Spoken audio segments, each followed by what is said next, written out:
Senhores, quem está no planeta hoje é o chassi Sprinter 313, a versão chassi com capacidade para 3,5 toneladas de peso bruto total. Em outras palavras, que pode ser guiada com habilitação B. E com ela nós inauguramos aqui no Planeta Caminhão um novo quadro chamado Análise. Por que esse nome? Porque nós reunimos todas as informações do veículo em um só programa para te dar informações que possam te ajudar na decisão de compra do seu novo caminhão.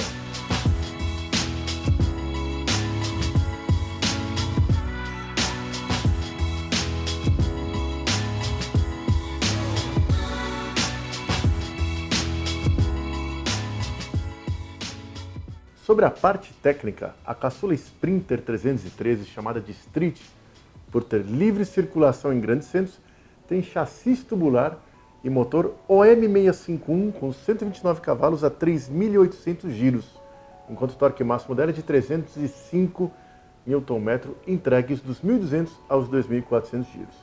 É um motor 2.2 litros de giro alto. Já na 415 e na 515 esse motor entrega 17 cavalos a mais e não usa Arla, porque as legislações são diferentes. A 313 é caminhoneta e as irmãs maiores são caminhão. O peso dela vazio, sem carroceria, é de 1.840 kg. Então sobra para a carroceria mais a carga, mais o baú, mais os ocupantes do veículo e mais o tanque cheio, 1.660 kg. Usando um baú, acaba sobrando aproximadamente 1 tonelada de carga livre. O câmbio é um ZF 6S450 com 6 marchas. E a Sprinter tem tração traseira. Dependendo do tipo de solo que você anda, pode te ajudar a sair de situações complicadas. O tanque de combustível é de 75 litros e o tanque de Arla tem capacidade para 18 litros. Nos freios disco nas 4 rodas e o sistema de ESP adaptativo que a Mercedes chama de i9. Aliás, é um sistema bem interessante. É uma série de sistemas eletrônicos de segurança ativa que te ajudam em situações difíceis. Tem um sistema de antitravamento dos freios, que é o ABS, que aliás você já conhece. O sistema entende que o pneu vai arrastar, alivia a pinça de freio, aperta de novo, solta, tudo isso bem rápido para não deixar a roda travar. E assim você consegue desviar do obstáculo e parar em uma distância menor do que se o pneu estivesse arrastando. Tem também controle de tração. Patinou a roda do eixo de tração, o sistema entende, tira a potência do motor, dá umas pinçadinhas no freio da roda que está girando mais rápido e resolve o problema. Tem um outro sistema que reconhece a velocidade que você tira o pé do acelerador e a velocidade e a força que você aciona o freio. O que ele faz? Ele aciona as luzes de freio piscando, avisando que é uma frenagem de emergência. E quando o veículo para completamente, ele aciona sozinho o pisca-alerta. Mas o sistema, ele percebe que você não usou toda a força do pedal em uma frenagem de emergência. Ou seja, ele entende que você tirou o pé do acelerador rápido, pisou no freio rápido, mas não pisou até o fundo com toda a força. Ele está vendo que você aplicou mais de 75% da força de frenagem. O que ele faz? Ele vai lá e aplica 100% da força sozinho. Tirou o pé do pedal, tudo volta ao normal. Mais um sistema que consegue ler o centro de gravidade do veículo. Ele calcula onde está o centro de gravidade. Se você carrega o baú até o teto, o centro de gravidade sobe. Daí ele lê, o sistema lê e entende que o caminhão balança mais. Esse sistema dá informação para os outros, tipo assim, ó, galera do freio, galera do motor, tô mais fácil de tombar, vocês vão ter que ter mais trabalho aí, mais ou menos isso. Tem um sistema de controle de rodagem que percebe o desvio brusco em uma manobra de baixa velocidade, ou seja, não deixa tombar. Ele abafa o motor e usa os freios para não deixar as rodas saírem do chão. Mas o sistema, intervenção de movimento de rolagem, o que é? Ele vê que o caminhão teve um desvio brusco em alta velocidade. Ou seja, mais uma vez, a galera do freio, a galera do motor trabalham para manter o caminhão em pé e dentro da trajetória da curva. Tem um EBD também, que vê se tem um lado do caminhão no molhado e outro no seco e equilibra toda essa frenagem para ele não puxar. E tem também mais um sistema curioso. Ele pega o sinal do limpador de para-brisa, ou seja, ele entende que está chovendo.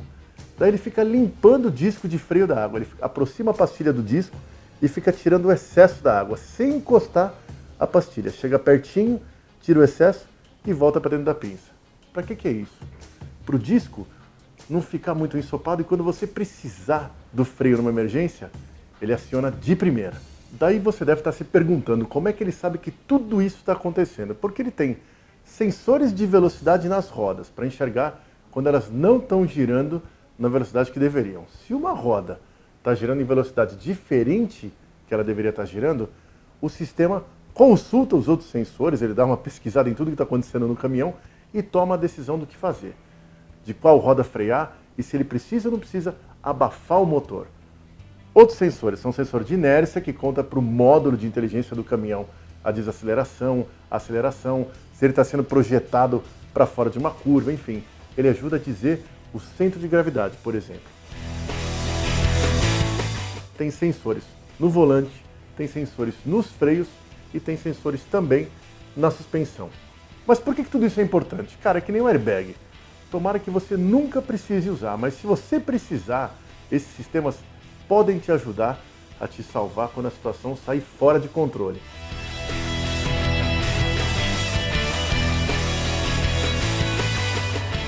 Na parte de comodidades, o veículo testado era uma unidade completa, mas de série, a 313 oferece airbag para o motorista e para o acompanhante, volante com regulares de altura e de profundidade, vidros, travas e retrovisores elétricos, controle na chave, rádio com CD MP3, ESP i9 e assistente de vento lateral. Assim, o assistente de vento lateral é importante. Se você tem um vento lateral, sabe aquela puxada que o caminhão dá para o lado? Na Sprinter, o cérebro inteligente dela percebe, pelos sensores que a gente falou lá atrás, que o caminhão quer dar aquela mudada de direção, dar aquela puxada de volante. Então, funciona só acima de 80 por hora. Ele recebe aquela rajada de vento, por exemplo, pelo lado direito, aciona os freios do lado direito mesmo, dá aquelas pinçadinhas e ela segue retinha. Você só vê a luz piscando no painel, uma luzinha amarela, e perde um pouco de velocidade. Aí que você entende que está ventando forte. Opcionais desse carro são o ar-condicionado, o volante multifuncional, o piloto automático e o tacógrafo. Analisando o mercado, ele é o tipo de caminhãozinho versátil para distribuição e para serviços urbanos. Ele não é feito para longas viagens, mas acaba fazendo sem problemas por conta da relação de diferencial longa que permite ele andar em estrada junto com veículos de menor porte. Mas, na verdade, ele é mais confortável para o motorista do que para os passageiros.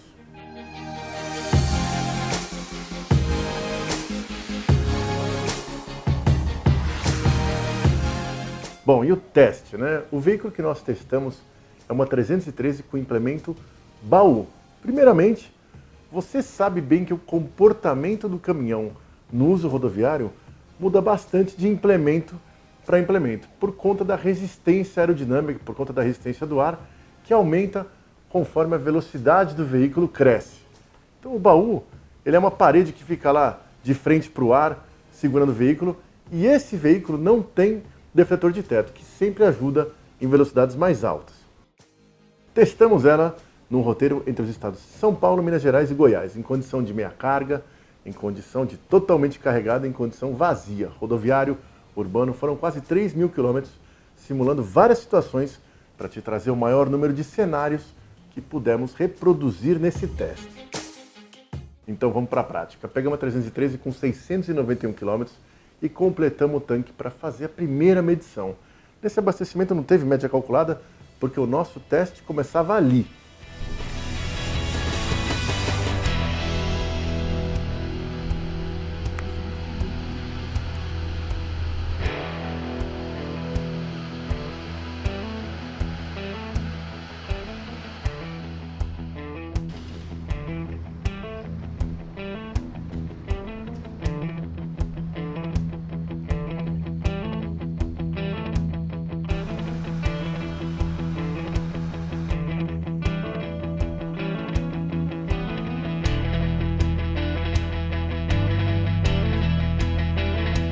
Legal, pessoal, primeiro abastecimento da viagem. Pelos dados de computador de bordo, nós rodamos 495 km em 6 horas, 44 minutos. A média total deu 73 km por hora. Na verdade, assim, esse trecho de rodovia a gente conseguiu manter sempre uma velocidade aí em trechos de alta de 100 a 110 km por hora. Foi essa a condição desse trecho. Ele está carregado mais ou menos com uns 400 kg de carga, ou seja, mais ou menos um pouco abaixo da meia carga. E o computador de bordo aqui indica que ele gastou 11,8 litros a cada 100 km. Ou seja, isso traduzindo para o que a gente está acostumado a ver, é 8,47 km por litro. Essa é a informação do computador de bordo.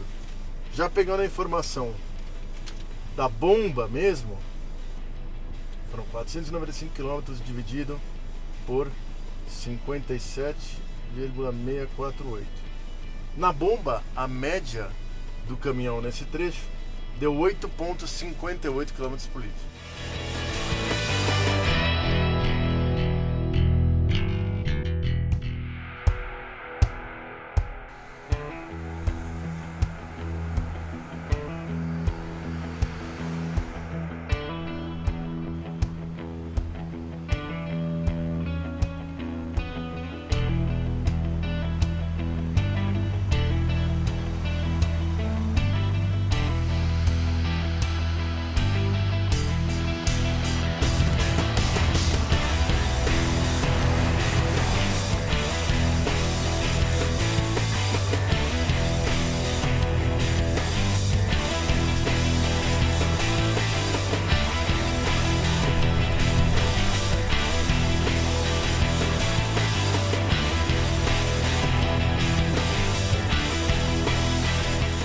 Segundo abastecimento, na verdade esse segundo trecho ele foi um pouquinho mais travado. A gente passou aí pelo estado de Minas, pegou alguma coisa de serra, essa madrugada pegou um pouco de caminhões, também de carretas, então a média provavelmente deve ter ficado um pouco pior, até porque a velocidade média foi bem mais baixa, foi alguma coisa aí em torno de 70, 80.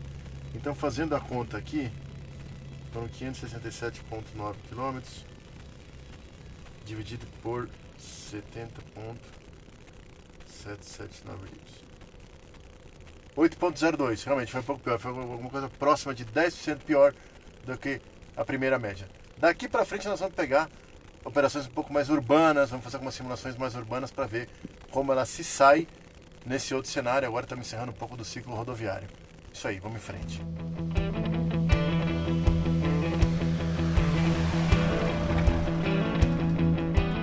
Em Goiás, hora de carregar Sprinter com seu peso máximo, para simulações de distribuição urbana e uso também em alguns trechos rurais de baixa velocidade. O tanque seguinte já vai mostrar uma média mais pesada.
E feito o descarregamento, nós vamos para o próximo abastecimento, para o cálculo da média. Só que nesse abastecimento a gente foi calcular essa média, apareceu a indicação no painel sobre a necessidade de completar o tanque de Arla. Bom, maravilha, vamos lá. Procurar o reservatório, né? Então, procuramos no chassi do lado esquerdo do veículo, onde normalmente está, nada. Procuramos um bocal de abastecimento perto do bocal do tanque de diesel, também nada. Procura do outro lado, nada. Cara, pensa no negócio escondido. Fomos para o manual do proprietário e lá estava a informação. O tanque de Arla fica dentro do cofre do motor, no bocalzinho ao estilo abastecimento de água do lavador de para-brisa. E vou te falar, se você está num posto com Arla, tudo bem, mas abastecer com um galão de 20 litros, com medo de manchar a frente inteira do caminhão, meu, deu muito trabalho.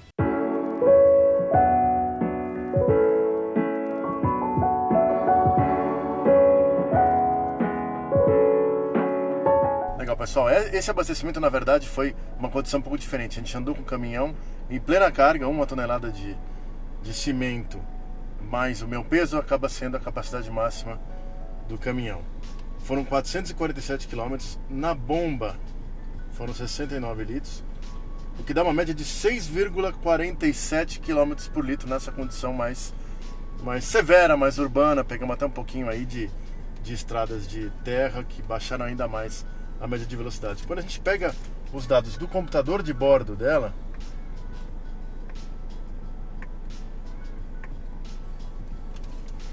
ela fez um consumo de 15,4 litros por 100 km. Transformando isso na nossa linguagem, na linguagem brasileira, que é quilômetro por litro, a média dela ficou em 6,49 km por litro. É isso aí.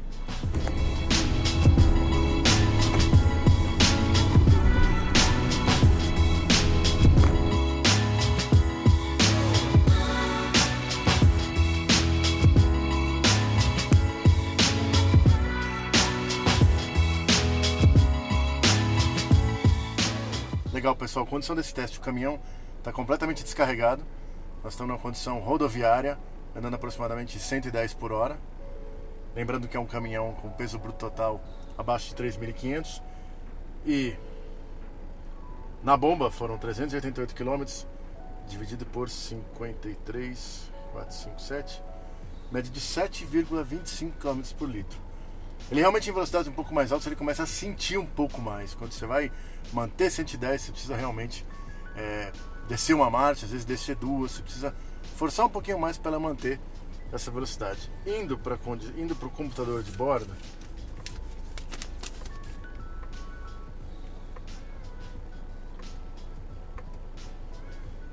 ele fez 13,8 litros por 100 km, que, convertendo para nossa linguagem,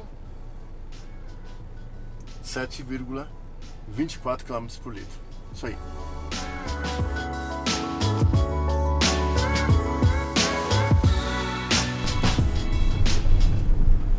A potência máxima desse motor é de 129 cavalos a 3.800 giros. Já o torque máximo aparece nos 1.200 giros e vai até os 2.400. Na verdade, essa é a faixa legal de se trabalhar com a Sprinter na cidade. Você não precisa esgoelar ela, você não precisa levar até os 3.800. Você, numa estação de subida íngreme, você provavelmente vai levar ela aí até uns 3.000 RPM e tá bom demais. Você sente um pouco mais aí, tem que trabalhar um pouco mais a marcha, quando você está mantendo velocidades mais altas. Por exemplo, você tem que manter 120 numa estrada e você pega uma subida. Realmente a sexta ela é bem desmultiplicada e aí você tem a necessidade de reduzir uma marcha, dependendo da subida, até 2 marchas. Mas no ciclo urbano ele segura muito bem. Aqui, por exemplo, é uma subida íngreme. Para sair de primeira, dá pra gente ver aqui, 3.000 RPM é o máximo do giro que você precisa trabalhar aqui. Outra coisa interessante dela também, que é bem curiosa, tem coisas inteligentes, né? O controlador automático de velocidade, o piloto automático. Você vai e programa. É bacana porque você programa em cima de uma velocidade real. Você põe exatamente ali, por exemplo, 88 km por hora. Você programa dessa forma e ela vai. Agora, diferente de alguns outros modelos, você quando pisa na embreagem para uma troca de marcha, provavelmente para pôr de uma quinta para uma sexta, ele entende que você está pisando na embreagem e no momento que você pisa, ele corta o acionamento do piloto. Mas na hora que você põe em sexta e solta a embreagem e o carro continua, ele aciona automaticamente de novo o piloto. Ou seja, trocou de marcha, pisou na embreagem, trocou de marcha, soltou a embreagem, o piloto volta a funcionar sozinho para chegar na velocidade que ele estava. São coisas de inteligência que são bem interessantes.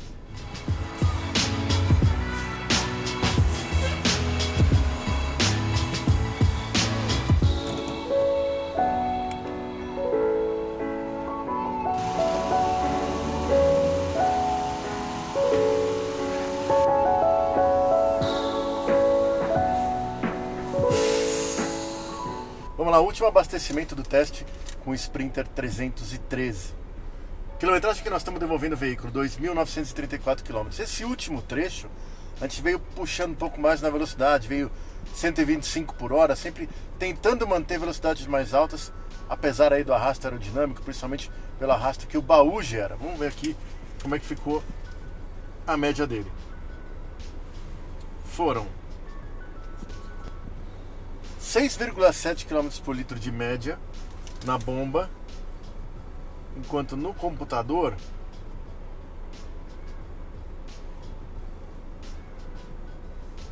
(14,8 por 100), que dá, convertendo para nossa língua, 6,75 km por litro nesse trecho. Isso aí, chefe. No geral, rodar com a 303 chega algumas vezes a parecer com uma picape por conta do silêncio de cabine e a maciez na rodagem. Um câmbio de 6 marchas, cara, é muito bem escalonado e funciona bem, tanto no circuito urbano como também no circuito rodoviário. O interior chega a ter detalhes de requinte para um veículo desse padrão. Os sistemas de segurança ativa, na verdade, são como um convênio médico, né? Porque você reza para não ter que usar nunca. Mas se um dia você precisar, você vai agradecer muito por eles existirem. Bom, todo esse conjunto tem um preço. Agora cabe a você avaliar se vale a pena levá-la para a garagem da sua empresa. Isso aí, um abraço. Até a próxima.